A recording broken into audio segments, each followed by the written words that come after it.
Terima kasih Anda masih di Kompas Siang. Saudara, dua kelompok besar dari buruh dan mahasiswa menggelar unjuk rasa di depan gedung DPR, menyuarakan sejumlah tuntutan. Unjuk rasa berakhir ricuh dengan polisi memukul mundur pengunjuk rasa. Aksi yang berlangsung pada Kamis kemarin diikuti peserta demo dari buruh dan juga mahasiswa. Massa buruh datang dari sejumlah wilayah di sekitar Jakarta, seperti Karawang, Bogor, Bekasi, Depok, dan Tangerang.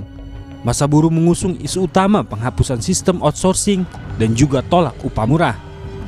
Buruh juga menuntut kenaikan upah minimum tahun 2026 sebesar 8,5 sampai 10,5%.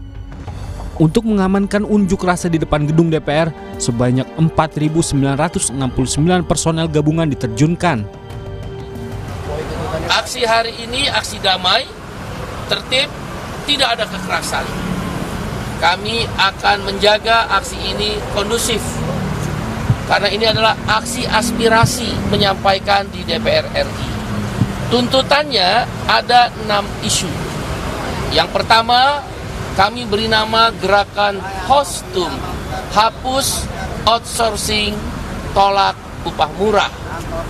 Pelaksanaan pelayanan pengamanan aksi ini berjalan dengan humanis, berjalan dengan aman dan tertib. Kemudian juga telah dilakukan kegiatan pengecekan terhadap 4.969 personil gabungan yang melaksanakan kegiatan pengamanan, terdiri dari personil Polda Metro Jaya, kemudian Polres Jajaran, kemudian BKO dari Mabes Polri, kemudian juga personil dari rekan-rekan TNI dari Kodam. Namun, jelang malam, aksi demonstrasi berujung ricuh. Pendemo dipukul mundur polisi ke sejumlah titik di sekitaran Senayan. Meski telah dipukul mundur, namun sejumlah pendemo sempat bertahan di kawasan Jalan Asia Afrika Senayan pada Kamis malam. Polisi meminta pendemo membubarkan diri dengan tertib. Pendemo mengabaikan peringatan pembubaran, sehingga polisi terpaksa mendorong mereka membubarkan diri. Salah satunya di kawasan Jalan Asia Afrika Senayan, Jakarta. Polisi juga membubarkan pendemo yang berada tak jauh dari pusat perbelanjaan. Akibatnya, arus lalu lintas di persimpangan pintu Senayan dan Jalan Asia Afrika terhambat pada Kamis malam. Di sisi lain, di dalam gedung DPR, situasinya lenggang. Hal itu buntut dari adanya surat edaran dari Sekretariat Jenderal DPR tentang imbauan work from home atau WFH. Surat edaran menyebut penyesuaian pembagian sistem kerja, work from office dan work from home pada tanggal 28 Agustus 2025 bagi pegawai Sekretariat Jenderal DPR RI. Salah satu poinnya, pegawai yang tidak memiliki penugasan langsung dan diberikan fleksibilitas untuk melaksanakan tugas kedinasan dari kediaman. Sementara Istana melalui Menteri Sekretaris Negara, Prasetyo Hadi, merespon aksi unjuk rasa di sekitar gedung DPR. Mensesnek bilang, masyarakat punya hak untuk menyampaikan aspirasi dan dipersilahkan disampaikan dengan cara apapun. Namun, penyampaian aspirasi sebaiknya tidak sampai mengganggu fasilitas umum.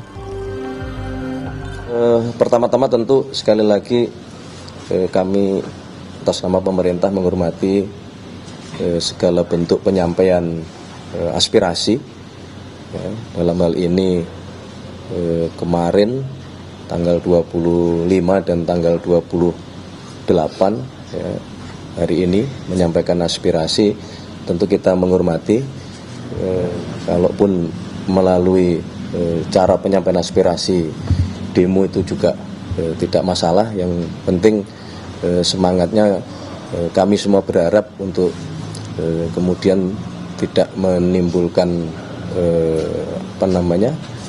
mengganggu fasilitas-fasilitas umum itu aja. Walau sempat ricuh pada Kamis malam, namun Jumat pagi kondisi berangsur kondusif. Sebelumnya, aksi serupa juga pernah terjadi pada 25 Agustus lalu. Masa protes kenaikan gaji DPR, termasuk juga tunjangan anggota DPR yang dinilai fantastis. Tim Liputan, Kompas TV. Saudara, Polda Metro Jaya membebaskan sejumlah orang yang ditangkap pada aksi demo 28 Agustus kemarin. Keluarga yang datang untuk menjemput anggota keluarganya yang dibawa polisi semalam tampak berkumpul di depan gedung di Reskrimum Polda Metro Jaya. Mereka menunggu informasi terkait kepulangan anggota keluarganya setelah sempat dibawa polisi. Namun polisi belum merilis jumlah orang yang dibawa untuk dimintai keterangan.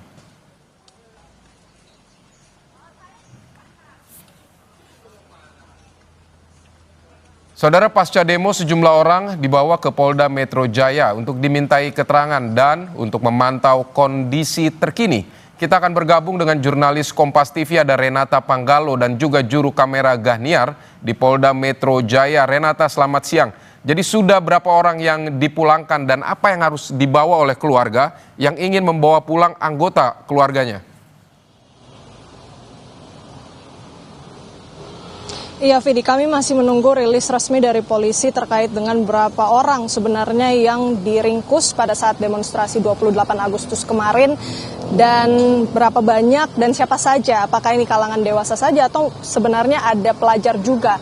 Dan kalau yang kami pantau memang dari pihak keluarga maupun kerabat ini cukup kebingungan ya, mengeluhkan kesulitan untuk mengetahui informasi terkait bagaimana kemudian proses pembebasan ini. Mereka pun bahkan ada yang mengaku sudah berkeliling ke beberapa polsek untuk menanyakan kepastian dari keberadaan anak mereka ataupun kerabat mereka.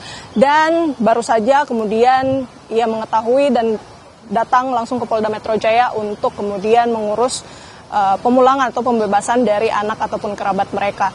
Dan kalau yang kami lihat memang sebenarnya ini proses pemulangannya juga masih menunggu keterangan resmi dari pihak kepolisian, karena biasanya proses penahanan ini tentu sudah dilakukan beberapa tahapan sebelum akhirnya polisi memutuskan untuk menahan atau meringkus peserta aksi demonstrasi yang kemarin. Kalau yang saya tanya-tanya ke beberapa anggota keluarga ataupun kerabat dari peserta aksi yang diamankan ataupun diringkus, ini mereka mengatakan bahwa mereka ada yang diringkus dari beberapa titik eskalasi, misalnya ada yang dari Gatot Subroto, kemudian juga ada yang di Pejompongan dan Selipi.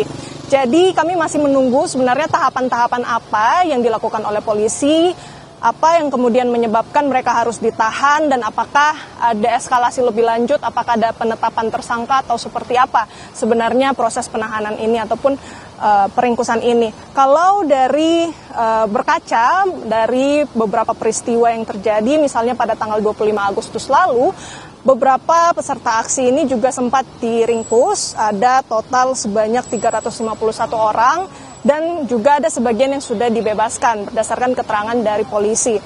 Rinciannya ada 155 orang dewasa, sementara 196 orang lainnya ini dari kalangan anak-anak. Kalau yang saya saksikan juga, kalau yang hari ini memang mereka datang dari berbagai kalangan. Ada yang dari orang dewasa, kemudian ada yang dari pelajar, dan mereka dijemput langsung oleh orang tua ataupun kerabat mereka. Namun mereka ya pada saat datang mengeluhkan kesulitan terkait dengan informasi keberadaan dari anak mereka. Ada yang juga sempat mengaku, saya sempat mewawancarai salah satu peserta aksi yang ditahan yang kemudian juga akhirnya dibebaskan. Ia mengatakan bahwa meskipun ditahan, ia tidak mendapatkan intimidasi dan tetap diberi makan 3 kali sehari. Jadi memang kalau dari kondisi mereka, beberapa memang ada yang luka-luka, namun yang lainnya ini bisa dikatakan keluar dalam kondisi selamat begitu ya pada saat bertemu dengan anggota keluarganya. Jadi kami masih menunggu rilis resmi dari polisi terkait dengan alasan penahanan, kemudian tahapan-tahapan apa yang sudah dilakukan, dan berapa sebenarnya orang-orang yang kemudian ditahan buntut dari eskalasi aksi demonstrasi pada tanggal 28 Agustus lalu. Video. Baik, Renata Panggalo, terima kasih untuk laporan Anda dari Polda Metro Jaya. Saudara, usai jeda akan ada informasi harga beras di tingkat pedagang di Gorontalo mencapai Rp17.000 per kilogram. Harga beras yang masih mahal membuat tidak sedikit warga yang mengurangi pembelian.